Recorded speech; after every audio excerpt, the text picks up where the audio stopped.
Hello everyone, in this video we'll be seeing about data types. So let's begin.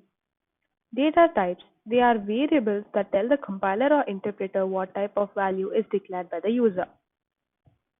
They can be classified into two. One is primitive, which is predefined, and the other one is non-primitive, which is created by the user.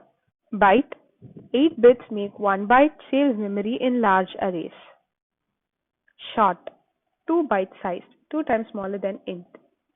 Int, 4 byte sized, accepts integer values. Long, 8 byte sized, twice the capacity of int.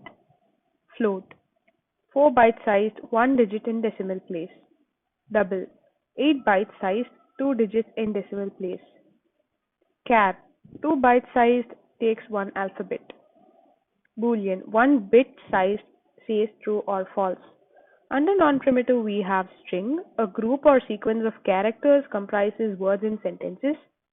Array, stores one or more values of a specific data type. The values can be extracted out of an array using their position or index values. Class, it is a blueprint including some data and functions. And finally we have interface. With that, we have come to the end of this video. Stay tuned for the next video on differences between primitive and non-primitive data types. Thank you all for watching.